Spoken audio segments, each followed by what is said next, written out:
नमस्कार दोस्तों। आज हम बात करने वाले हैं एक ऐसे चेंज के बारे में जो हर स्टूडेंट्स, हर स्कूल्स और हर टीचर्स के लिए ज़रूरी है।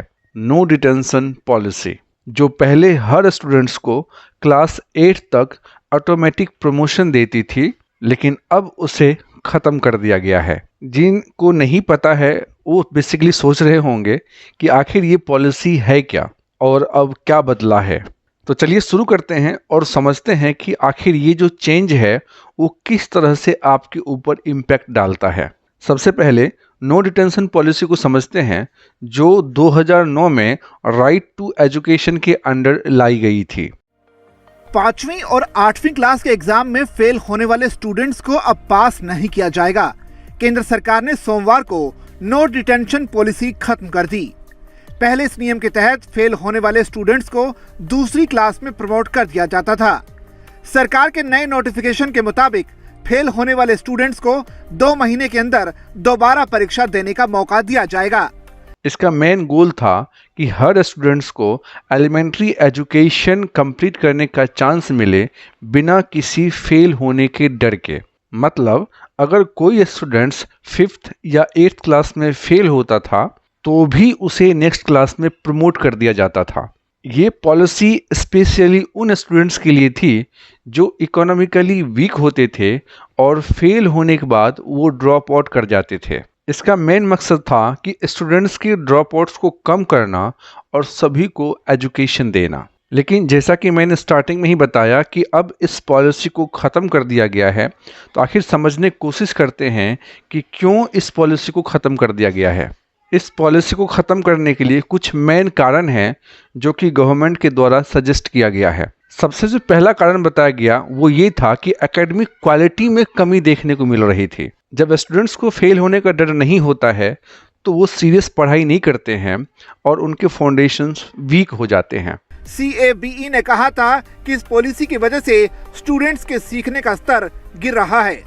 दूसरा कारण ये है कि गवर्नमेंट का ये कहना है कि इस पॉलिसी की वजह से उनके लर्निंग गैप बढ़ रहे हैं। स्टूडेंट को इम्पोर्टेंट कॉन्सेप्ट समझने का टाइम नहीं मिलता और जब वो हायर क्लासेस में जाते हैं तो उनको बहुत ही ज़्यादा डिफ़िकल्टी फेस करना पड़ता है। नेक्स्ट रीज़न ये है कि कुछ स्टेट्स ने भी इस पॉलिसी के अगेंस्ट कुछ अपना कंसर्न रेज किए थे, जिसमें राजस्थान, हरियाणा और मध्य प्रदेश स्टेट्स आते हैं।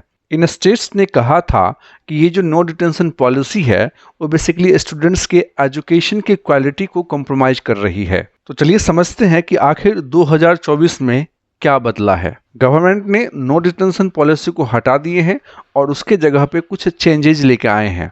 सबसे पहला है प्रमोशन क्राइटेरिया में बदलाव। अब अगर कोई स्टूडेंट्स क्लास 5th या 8th में फेल होते हैं तो उसे नेक्स्ट क्लास में प्रमोट नहीं किया जाएगा। स्टूडेंट्स को एग्जाम के रिजल्ट्स के बेसिस पे उसे प्रमोशन मिलेगी। दूसरा जो चेंज है वो है रिमीडियल मेजर्स। अगर कोई स्टूडेंट्स एग्जाम में फेल होता है तो स्कूल को उसे एक्स्ट्रा सपोर्ट देना होगा। उन बच्चों को स्पेशल क्लासेस प्रोवाइड की जाएगी ताकि उनके लर्निंग गैप्स को फिल किया जा सके। तीसरा जो प्रोविजन है वो है रीटेस्ट, यानी अगर कोई स्टूडेंट्स रेगुलर एग्जाम में फेल हो जाते हैं तो उसे एक बार रीटेस्ट देने का मौका दिया जाएगा और अगर वो रीटेस्ट भी वो फेल कर जाते हैं तो उसे सेम क्लास में रोक दिया जाएगा। मतलब साफ है कि पहले जैसे ऑटोमेटिक प्रमोशन था कि जो भी कोई फेल करेगा ऑटोमेटिकली वो नेक्स्ट क्लास में प्रमोट हो जाएगा, अब ये ऑटोमेटिक प्रमोशन ख़त्म हो गया है। तो चलिए समझते हैं कि आखिर स्टूडेंट्स को इससे क्या फ़र्क पड़ने वाला है। अब स्टूडेंट्स को फेल होने का डर होगा और उनके लिए ये एक एक्स्ट्रा मोटिवेशन का काम भी करेगा। मतलब साफ है कि अगर आपने अच्छा नहीं किया तो आपको एक्स्ट्रा एफर्ट डालनी पड़ेगी और अपने वीक एरियाज को इम्प्रूव करना पड़ेगा। लेकिन इन सभी से टीचर्स के ऊपर काफ़ी ज़्यादा बर्डन आने वाले हैं।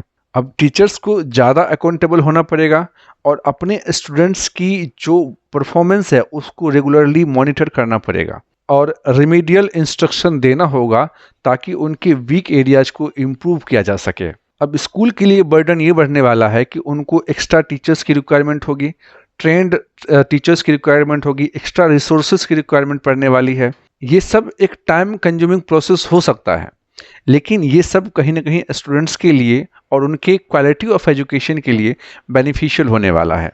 अब चलिए समझते हैं कि आखिर नए चेंजेस के आने से क्या क्या फ़ायदा होने वाला है। सबसे पहली बात कि अगर स्टूडेंट्स को फेल होने का डर होगा तो अपनी पढ़ाई को सीरियसली लेंगे।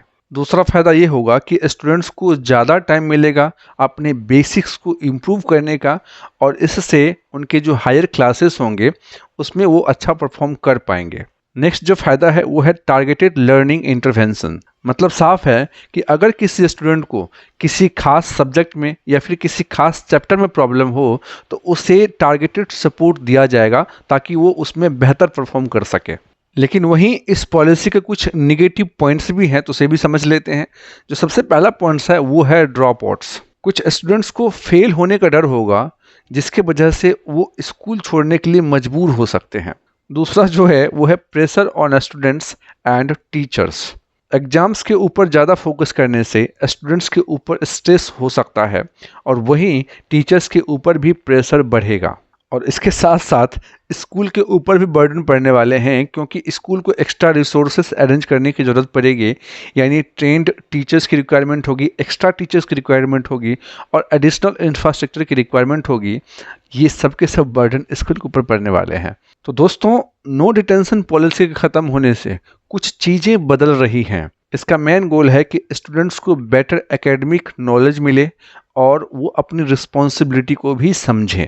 इसका इम्पैक्ट आप पर किस तरह से होगा ये डिपेंड करता है कि आप इसे किस तरह से अपनाते हैं। दोस्तों, आपकी क्या ओपिनियन है? क्या आपको लगता है कि ये पॉलिसी कुछ पॉजिटिव इम्पैक्ट डालने वाली है हमारे सोसाइटी के ऊपर? अपनी राय कमेंट बॉक्स में ज़रूर लिखें।